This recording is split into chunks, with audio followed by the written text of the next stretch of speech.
Look, hey, we're going to thank everybody for coming out tonight. This is now the third one that I've done. I don't know how many you've done, Michael, but it's been a crazy year. Little disclaimer for me. A little procedure done on my mouth, so if I slur some words or I'm short, it's not that I don't want to speak. It's just my mouth is killing me. So I'm sorry. Anyway, it is what it is. So yeah, look. It's been an awesome year representing you. It's been an honor. And I tell you this, if we would have campaigned on, you know what, we're going to fight the first 12 months of our term in the legislature fighting a global pandemic. One, we'd have never gotten elected because people would have thought we were crazy. And those that did elect us would have probably laughed us out of the meeting room we were in. That's truly what we face. And I think we're definitely on the downside of that. We've done the best we could tackling the various issues with that. The people have been resilient. They've been they've stayed faithful. They've stayed. They haven't given us a whole lot of grief. And look, I think that now we're on the downward swing of that. And definitely moving in the right direction. And I'll ask this: who's had their vaccine? Is anybody vaccinated? No judgment if you haven't. Just kind of a question that I've asked, just kind of gauge where people are with their shots. I got a call today. The 71241 zip code is one of the under-vaccinated zip codes in the state, and so they will be doing a push to try to encourage people in that zip code, which is actually in this area. We're not in it right now proper, but it is in the area. It's in the push to try to increase vaccination numbers in that area. We're about 17 days out from session. It's going to be a fiscal session, which means that this is when we get to tackle the fiscal issues of the state. So outside of fiscal bills, you're allowed five bills. I've got some exciting stuff that I'm looking forward to tackling, which we'll get to in a minute. I'm going to let Michael come up and give his introduction, and we'll get into some of the legislative stuff. So again, thank all y'all for coming. This is when being a legislator is fun, when you get to interact with the people, when you get to talk about the issues and hear what your concerns are, and so I'm glad y'all all came out, and I'm excited to further discuss some of these things with you. So with that, Michael, the floor is yours for that. Well, good evening. I want to thank Senator Cathey for his time and being with us tonight. For those of you that are joining us online, I'm Michael Eccles. I serve House District 14, which represents Morehouse and Ouachita Parish. Senator Cathey gave an overview of some of the things that we worked on in the past session, and then some things that are coming in the future session. But I want to give you just a highlight of what we saw in 2020. Beyond the pandemic, there were several things that we as a legislative delegation were able to accomplish. One of the major things that we saw in the first part of the year, of course, we had a regular session and a couple special sessions, and the special sessions were kind of special because we did pass some critical legislation that will have influence and impact in years ahead. Tort reform, it was a conversation we've been having for years because of our auto insurance costs in the state of Louisiana. It was probably the most banner legislation that we passed. Now, I do want to caution you on the tort reform conversation. While you may have seen auto premiums go down just a little bit, the tort reform law did not take effect until January 1 of 2021. So that's important because actuarially you need 12 months under that law, working each month for 12 months, before you're going to begin to see any impacts and before the auto insurance companies can actually study the premiums to see if their expenses were higher or lower based on this new tort reform that we've passed for auto insurance. So give that a couple of years before you'll see that work back into your pocketbooks. And again, it's a piece of legislation that is going to need further enhancement in the future, but it was banner legislation worked at protecting and lowering costs for consumers while still protecting those that are injured. One of the other major things that we did was small business tax relief. Not only passing some of our own COVID relief packages for small businesses, but providing incentive, up to $15,000 per business. This money was not originally allocated when we received some federal funds last year. The legislature took it upon themselves, the House and the Senate, working collaboratively to allocate $270 million to small businesses. We know that the governor's shutdown literally put tens of thousands of people and businesses into a place that they couldn't recover.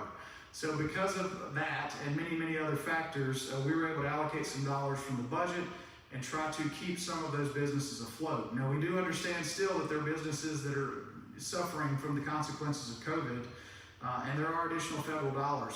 Another major accomplishment last year that was very, very important was a focus around rural broadband. We have a great legislative delegation in the House and the Senate working collaboratively. Sharon Hewitt, there's several in the Senate, Senator Kathy, and numerous others in the House, Darrell Desautels. They worked on a rural broadband initiative.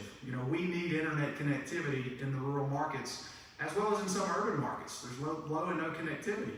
So there was an emphasis put around this, some dollars allocated towards it, an office set up at the state level. So we were able to pass critical legislation around rural broadband. I think you'll see a lot of the rural broadband challenges tackled over the next couple of years, especially with some of the federal dollars that are rolling down now that will assist in further expanding that rural broadband connectivity. And again, I'm just talking about the stuff that has happened in the last year. We don't just go down to Baton Rouge it's not all fun and games down there. We actually go down there and have been passed some really critical legislation. We've also worked to try to make the most efficient use of the federal funds that have come down, and even taking money from a capital outlay perspective and putting it in an infrastructure piggy bank, putting money back, not spending every single dollar that is allocated to us from a federal level or that we have taxed businesses and individuals at the state level, putting some of that money back for critical infrastructure. So we've set up some new checks and balances that the House and Senate, again, are working very well together to do those things. One of the key characteristics of what we've seen in the last 12 months in this legislature, the House and the Senate, for the first time, maybe ever, having complete independence from the administration, but also having a seat at the table. The President of the Senate, Paige Cortez, the Speaker of the House, Clay Schexnayder, have worked tremendously well together. When they go to meet and negotiate with the governor, they go together. And they're working on behalf of the citizens of the state to try to solve some pretty complex problems, working with their legislative bodies, supporting us as members and committee members trying to get things done. So those guys have done a terrific job and have created a symbiotic relationship between the House and the Senate that we probably have never seen. And I expect that same relationship to continue in this session coming up. Numerous other things that have been set up and done. Put money into the TOPS program for displaced students impacted by hurricanes. Of course, we had a major hurricane in Lake Charles that impacted the entire state. Money that has come down from that. We worked to shore up our unemployment trust fund, which has been depleted because of COVID. When we first started last year, we had a little under $1 billion in that unemployment trust fund. And so those dollars have literally been spent down at $50+ million a month since the pandemic hit. We've been able to backshore that. With these new federal dollars, I think you're going to expect to see us to come in and shore that back up again. But the most important thing is getting out of our phased approach and getting people back to work so they're not on unemployment. And I think that's one of the things you'll see out of the House and Senate as we move forward, trying to figure out ways to incentivize businesses to grow jobs and to create economic opportunity for the citizens of Louisiana. You're hearing a lot right now about federal dollars that are coming to our state. The state government, actually in total, the state of Louisiana, out of this new bucket of money coming down from the feds, totals well over $9 billion coming to the state and or local or municipalities. The state government will receive at least $3.2 billion, which we as legislators working with the administration will have to work on distributing. That can be anything in infrastructure, education, K through 12, well, I'm sorry, that's not that. That's the bucket that the state will divvy up. Locals are going to receive $1.79 billion. That means, in the case we're in Sterlington today, Sterlington will receive an allocation. The city of Monroe will receive an allocation. Bastrop, Morehouse Parish, and other municipalities will receive allocations which they can use towards a variety of things. We're waiting on the feds to come down and give us a little more guidance on how those specific spends are going to happen. But in total, $9+ billion. K through 12 receiving a huge chunk, $3.4 billion, on top of the well over $1 or $2 billion they received last year, which they'll have to use to hopefully shore up rural broadband and some other initiatives. So you're seeing a lot of dollars. We are going into a fiscal session, and there are going to be important issues we're going to be debating. I would gander that, having several extra $1 billion to spend is not something that any other legislature has had to deal with the exception of maybe Hurricane Katrina and some of the federal dollars that flowed through during that disaster. This situation is dollars spread all throughout the state, though, so I think you're going to see a lot of opportunities for us to invest in infrastructure, to invest in several other critical things that will make it easier to do business in the state of Louisiana. This being a fiscal session, you're going to see bills around tax reform. There's conversations about infrastructure and how you fund infrastructure. There's a lot of conversations around streamlining our current tax laws to simplify it, to make it easier to do business. There's conversations around a centralized sales tax collection. But again, you're going to hear a lot of conversations around a lot of change. Hopefully we're able to get together and do some of those things, and then the governor supports those as well, so we can keep people in business, back in business, or get them back to work. So I'm really excited to work with my colleagues in the Senate and the House to try to accomplish some of those things. Several bills that I'll have. One bill I'm working on is a tax credit for foster care. I was working with a constituent that had an opportunity there, and we're going to explore that opportunity. So we'll have a tax credit there, and we'll be having that conversation throughout the legislative session.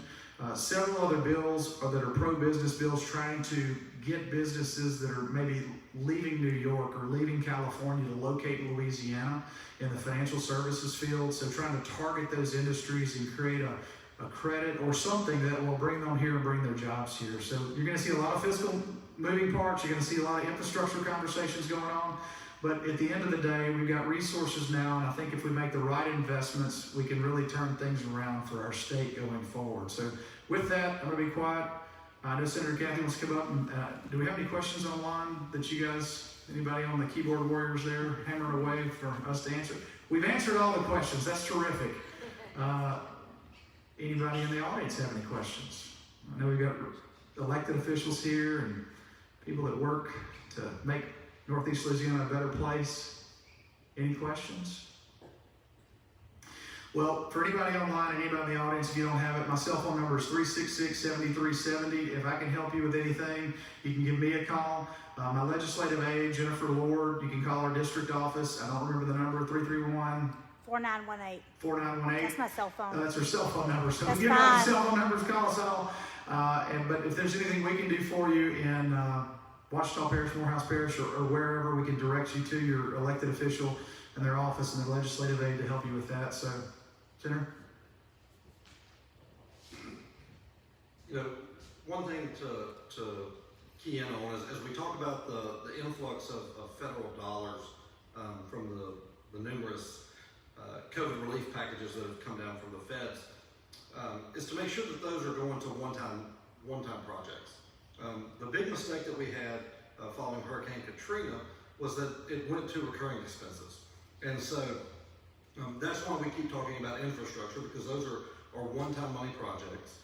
Those are things that we can fund now that aren't going to kick the can down the road, that aren't going to cost us continual expenses. And so we have kind of said, not just as a delegation, but as a legislature, like, hey, we don't want to see recurring expenses with any of this federal money. So that's one thing that I know that we all agree on, making sure that any of this federal money goes to one-time dollars. Now, on the legislative front, from me personally, this session, the first bill I'll say that I've got is a digital nomads bill. You may say, what is a digital nomad? And I'll be honest, I didn't know what a digital nomad was prior to authoring this legislation.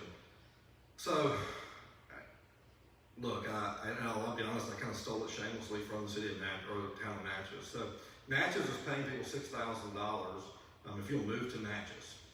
And so it started kind of a conversation. And so, what a digital nomad is someone who works remotely. And so what my piece of legislation does is says, hey, if you work remotely and have never lived in Louisiana or have not lived in Louisiana in the last 3 years, move to Louisiana, work remotely, keep major medical insurance, we'll give you an exemption on state income taxes. So basically, my thought is hey, they're not here, they're not coming here. Anything we can do to attract them here, we've got 2 years to entice them with all the other riches that this state has to offer. If we can do it by saving them some income tax money, when they start paying income taxes, we've got them here and they'll hopefully stay here. The other bill that I've got that is starting to kind of gain some momentum, I'm sure we've all heard about the gas tax, and I've not found a single person, a single constituent across the 6 parishes that I represent that is excited about paying any more money at the pump for fuel. Well, so I've got a piece of legislation that allows us to invest $250 million annually without costing you another penny in anything that you're paying today. And so what it does is it takes a current undedicated pot of money that we're paying, a sales tax that we're already paying that goes to the general fund, and dedicates $250 million annually to infrastructure. Now of that $250 million, half of it will go to the 9 DOTD districts equitably. So we'll get the same share of money that New Orleans gets, we'll get the same share of money that Lafayette gets, we'll get the same share of money that Shreveport or Lake Charles gets. It's about $13.8 million on top of the dollars that we already get distributed to us annually. The other $125 million will come or will be allocated to major capital projects. Now, one of the things that people says, well, it's only $125 million, what's that going to do? Well, the next big piece of legislation that the Biden administration is going to tackle is, they're saying a $4 trillion infrastructure package. Well, with that, there's going to be a state match that you're going to have to access those federal dollars. This $125 million annual allocation to major capital projects will help us leverage into those federal projects. So that's another thing that we need to do, is we continue to increase the backlog in infrastructure projects that we have across the state as we continue to have to try to address the growing need as we continue to travel the crumbling roads that we have here in this state. And so that was just kind of an outside the box way of thinking to address those needs without costing us any more money. And the other piece to that, the agency that I found that people trust less than the legislature, in all honesty, is DOTD. And so there is an audit function within my piece of legislation that requires them to take a legislative audit annually, and then come and present that audit and defend the audit before the legislature every year. And so that was actually one of the very positive pieces of the gas tax legislation I felt that, again, I shamelessly stole to incorporate into my piece of legislation. So the other stuff I've got is I've got a farm bill to take on-farm storage to not charge sales taxes on utilities for on-farm storage. It's just something that farmers said, hey, this is something that would really help us from a state need that we could really take advantage of. You know, as Michael said, this session is going to be all about tax reform. And we've got to do something as we continue to try to make our state more attractive to bring industry and jobs here to this state. We miss out on so much opportunity due to an antiquated tax system, whether it's the inventory tax, the franchise tax, the fact that our sales tax system is uncentralized or decentralized. So those are issues that they just filed the centralized sales tax bill today, that I'm looking forward to furthering the discussion on as we continue to see what that legislation actually looks like. They're all kind of in concept right now, but I don't really want to say, hey, this is what it's going to do, because honestly, I haven't seen the piece of legislation. I'm not going to tell you what it is until I've actually seen the bill. I just know that there are plans out there to improve the process, which is what we've got to do if we're going to bring jobs back to Louisiana to try to make us better for the future, so that your kids and your grandkids can stay here rather than leave to go to Houston or Dallas or Atlanta, which is what they're currently doing right now. So with that, it's going to be a great year. So thanks. Any questions yet? We also thank the Foundry for hosting us tonight. This is a phenomenal facility. We appreciate them providing access for us to do this Facebook Live.